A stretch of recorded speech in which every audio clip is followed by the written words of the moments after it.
النهاردة هنتكلم عن موضوع مهم جدا، وهو الخلع المبكر لأسنان الأطفال.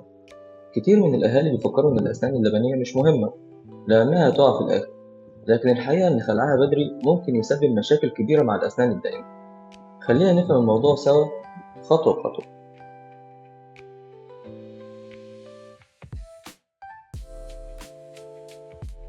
الخلع المبكر هو إن الطفل يفقد سنة لبنية قبل ميعادها الطبيعي. الأسنان اللبنية ليها أدوار مهمة جدا، بتساعد الطفل يمضغ وياكل كويس، بتخلي كلامه ونطقه سليم، والأهم إنها بتحافظ على مكان الأسنان الدايمة لحد ما تطلع. مثلا القواطع الأمامية بتتبدل غالبا من سن 6 ل7 سنين، لكن الضروس الخلفية ممكن تفضل لحد سن 10 أو 12 سنة. لو أي سنة اتخلعت قبل وقتها ده اسمه خلع مبكر.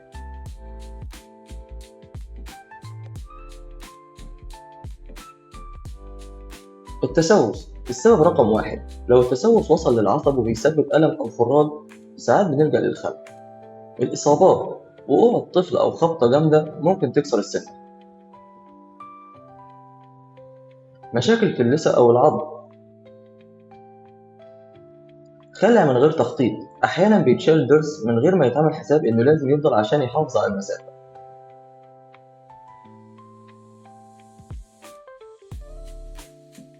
الأسنان اللي جنب الفراغ بتبدأ تتحرك وتقفل مكان الضرس اللي اتخلع.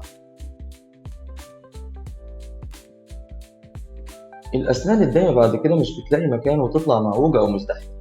الطفل يلاقي صعوبة في المضغ خصوصا لو اتخلع في الضروس. الأسنان الأمامية لها دور في النطق، ولو وقعت بدري ممكن الطفل يواجه مشاكل في نطق حروف زي السين والصاد. غير كده بعض الأطفال ممكن يحسوا بالحرج من شكل ابتسامتهم لو فقدوا سنة أمامية بدري.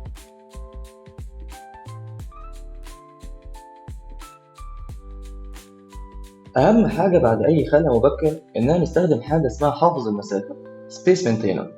ده جهاز بسيط بيتثبت في الفم عشان يحافظ على الفراغ مفتوح لحد ما تطلع السنة الدايمة. من غيره الأسنان بتتزاحم بنسبة كبيرة وغالبا الطفل هيحتاج تقويم بعدين. في بعض الحالات ممكن نحافظ على السنة نفسها ونلجأ لعلاج عصب الأطفال بدل ما نخلعها، وده بيخليها تقوم بدورها لفترة أطول.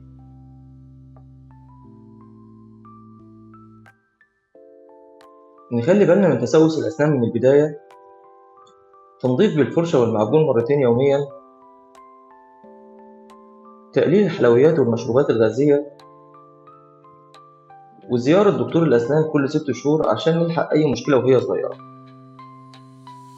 ما تستهونوش أبدا بأي تسوس حتى لو بسيط. أي خلع يحصل لازم يتراجع مع دكتور الأسنان علشان يشوف هل محتاج حفظ مسافة ولا لأ.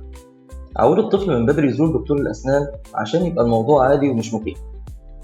الخلع المبكر مش مجرد سنة واحدة، هو ممكن يكون سبب لمشاكل كبيرة في ترتيب الأسنان ونمو الفكين. الاهتمام بالأسنان اللبنية هو استثمار في صحة الأسنان الدايمة. خلوا أسنان أطفالكم أولوية علشان تضمنوا لهم ابتسامة وصحة سليمة في المستقبل. تابعني لنصائح أكتر عن صحة الفم والأسنان.